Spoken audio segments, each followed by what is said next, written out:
Bueno, buenos días, buenas tardes a todos.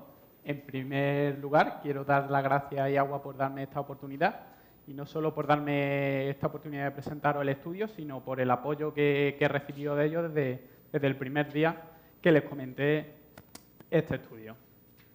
El consumo urbano es la clave del ciclo urbano del agua. Si dejamos de consumir 1 litro de agua, es 1 litro que no tenemos ni que captar, ni que impulsar, ni que potabilizar, ni que depurar. El problema es que hoy en día en la edificación, en el urbanismo, se habla mucho de la eficiencia energética, pero no se habla nada de lo que sería una edificación con una hidrología sostenible, un consumo de agua sostenible.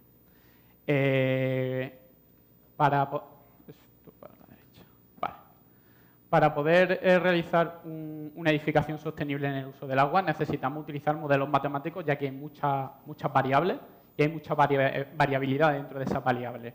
Nosotros, por ejemplo, tuvimos que desarrollar un software propio porque no existía un software de este tipo como el MHS1, que es un software libre. Si alguien está interesado, en la página web lo puede descargar.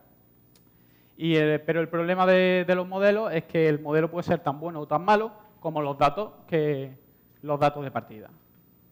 Por ejemplo, esta es la primera pestaña de datos.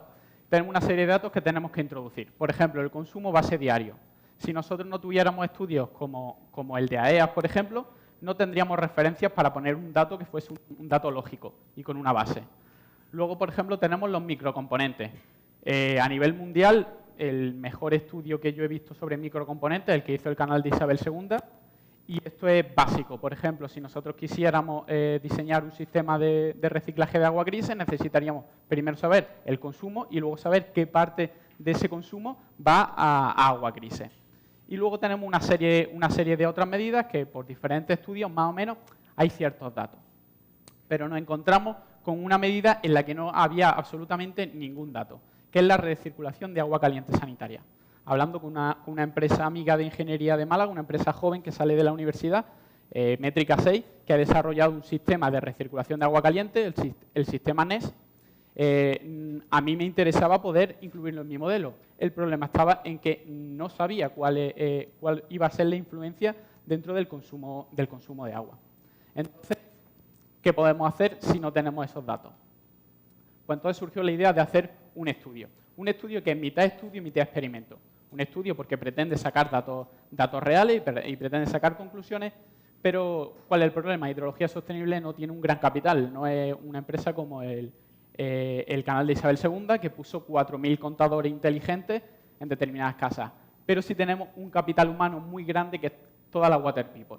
Entonces decidimos intentar hacer un experimento, utilizar las redes sociales, las plataformas, principalmente lo primero que pensé, por supuesto, es en IAGUA, para intentar hacer un experimento en que la gente colaborara y sacar ese tipo de conclusiones.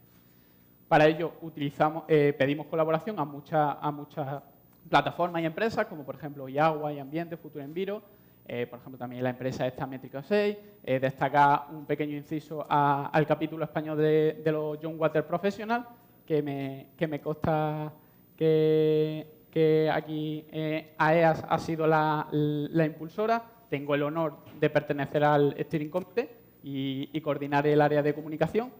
Y todos ellos juntos íbamos a intentar sacar adelante este estudio. Y, por supuesto, nuestra Water People. ¿Vale? Hay algunas de las fotos que les pedimos a la Water People para que dinamizara un poco las redes sociales. Tenemos fotos de algunos, otros todavía me deben una foto y no miro a nadie.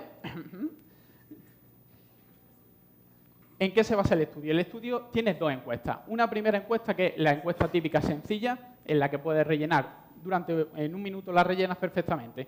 Y luego una encuesta un poco más elaborada, en la que tienes que hacer una serie de mediciones en tu casa y luego llevar un control de los usos del agua. ¿Por qué 2 encuestas? La primera es porque es muy sencilla de hacer, ¿vale? Pero ¿cuál es el problema de hacer una encuesta de preguntas y respuestas? Hay ciertas respuestas que a lo mejor en temas de agua son temas ciertamente delicados. Si tú le preguntas a una persona, por ejemplo, cara a cara, cuántas veces utiliza la ducha a la semana, te va a decir 7 o 6 como mucho. Nadie va a reconocer o nadie te va a decir que utiliza menos la ducha porque teme que le juzguen.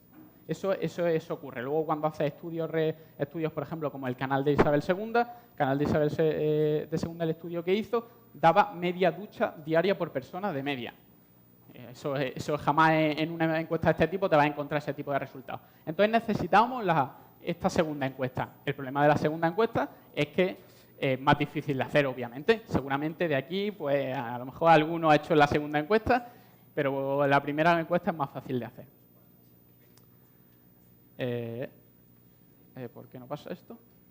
Ahora, por ejemplo, vamos a ver unos pequeños resultados, ¿vale? Esto es el estudio no ha terminado. Esto pretende ser como una primera fase del estudio en el que, aparte de hacerlo, veremos errores y aciertos que ha tenido el estudio. Por ejemplo, las duchas por personas semanales. La línea roja serían 7 duchas semanales, que serían una diaria. Como vemos, tenemos la mayor parte de los datos están entre 4 y 7. Luego tenemos una serie de datos muy altos que estos corresponden a estudios, a datos de América Latina. En las zonas tropicales tienden a utilizar mucho la ducha porque hay mucho... Pero en España nadie se ducha más de una vez al día, como media en los datos que tenemos. Entonces, veremos que los datos reales medidos, estos son datos medidos, ya es por debajo de esa media de esos 7, como mucho, 6 duchas diarias. Luego, una cosa muy interesante de tener dos encuestas es que podemos comparar lo que la gente cree con lo que la gente luego al final hace, ¿vale? Entonces, por ejemplo, tenemos los porcentajes positivos son que han sobreestimado su uso de agua. Han puesto más agua de la que al final lo utilizado. Y al revés, el negativo al contrario. Es algo que en principio me sorprendió mucho. Yo esperaba que o la gente subestimara o sobreestimara. Pero parece un poco que se reparte. Y empiezo a ver una posible explicación. Os voy a contar un caso concreto. Cuando hice las primeras encuestas, pasé a gente conocida para comprobar que todo técnicamente funcionaba bien y alguien puso que utilizaba en su casa, se utilizaba el agua caliente para el grifo 85 veces. Lo primero que pensé es que se había equivocado, que había puesto 5 y le había dado un 8 sin querer o al revés.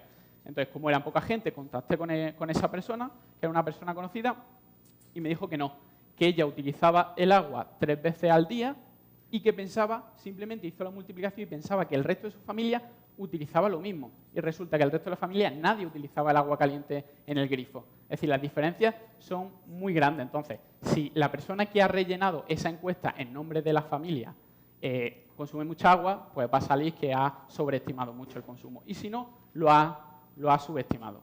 Como podemos ver, por ejemplo, cuando viven solo una persona en la vivienda es más fácil que acierten, obviamente, y sobre todo en la ducha, pero cuando ya empiezan a haber más personas, ya no sabes cuáles son los consumos de las demás personas.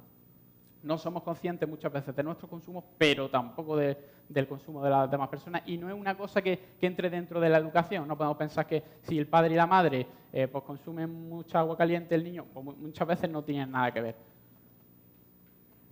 Esto es un poco una perspectiva de hasta dónde un poco hemos llegado. ¿Qué redes sociales son las más importantes? Incluidas amigos o conocidos, que quizás es la mayor red social que hay.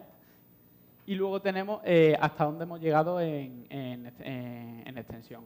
Tenemos el mapa de España y hemos conseguido, obviamente, y agua sobre todo, y ambiente tienen mucha repercusión en América Latina, entonces también nos han venido estudios de América Latina. De hecho, no solo de la primera encuesta, sino algunos de la segunda. De hecho, hay un caso muy curioso, que es una persona de Panamá que ha hecho el estudio, ha medido los tiempos tal y cual, y al final, en todos los resultados, pone que utiliza 0 veces el agua caliente. Es decir, ha hecho todo el estudio, pero no utilizan agua caliente. Si vives en Panamá, posiblemente te lo puedes permitir. Si vives en Madrid o en Soria, me parece a mí que no.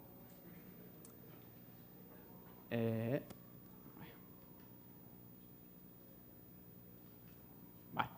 Y como queríamos llegar al máximo número de personas posible, pues lo que intentamos es conseguir pues, gente conocida que colaborara. Aunque le dijimos que solo era necesario 5 minutos, pues este hombre decidió pues, dejar después de 16 años su programa diario y tomarse un descanso y colaborar con nuestro estudio.